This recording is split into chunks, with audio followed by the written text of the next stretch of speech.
Tag, everyone. In preparation for our 3-year trip to Germany, I've assembled a little PowerPoint presentation here for you, going over Hofstede's values of Germany. Now, Professor Gert Hofstede develops 6 categories of values that show how a workplace is influenced by a country's culture. Now, these 6 categories are power distance, individualism, masculinity, uncertainty avoidance, long-term orientation, and indulgence. Let's go ahead and get right into it here with power distance. Now, power distance is the extent to which the less powerful in a country expect and accept how unequally power is distributed. Now, Germany is highly decentralized with a very, very strong middle class. Co-determination rights, again, are comparatively extensive and have to be taken into account by management. A direct and participative communication and meeting style is very, very common in Germany. They want to get everybody involved. Leadership is challenged to show expertise and accepted when it's based on it. That means your employees will want to know that you know what you're talking about. All right, let's move on now to individualism. Now, individualism is the degree of interdependence among members in a society.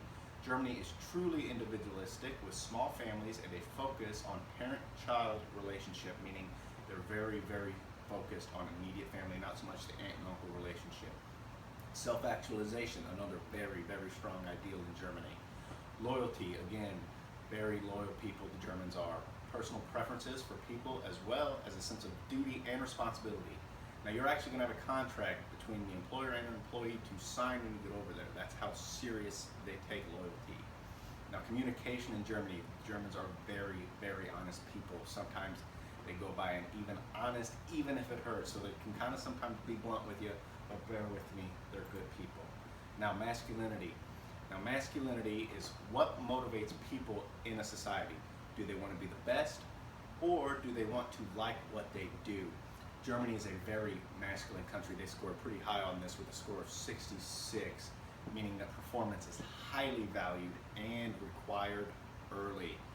People rather live in order to work and draw a lot of self-esteem from their tasks, meaning they take a lot of pride in their work. They like people to know that they're good at what they do.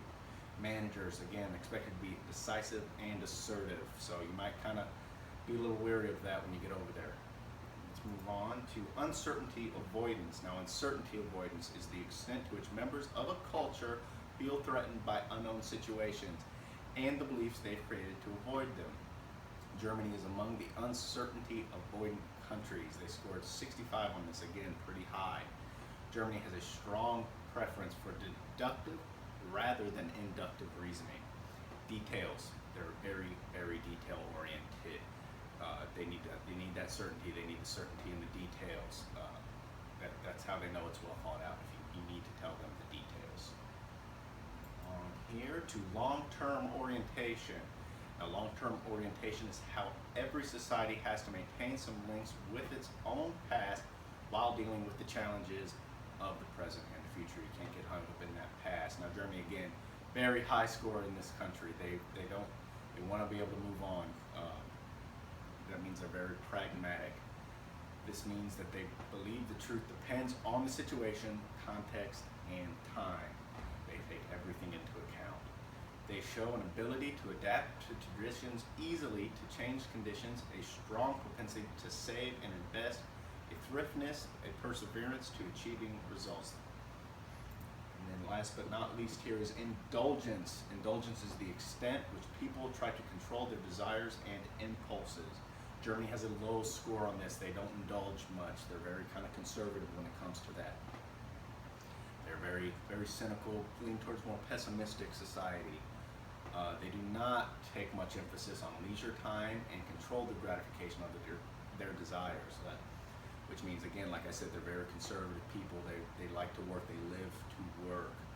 People believe their actions are restrained by social norms and that indulging is wrong. Again, that's been ingrained in their society for a long, long time now. And I believe that is it. If you have any more questions or you want to do a little bit more research on their own, I've listed my source here where I got my information. It is from the actual Hofstede Center at gert-hofstede.com/Germany.html. All right, I look forward to the next 3 years with you all, and have a good day. Thanks.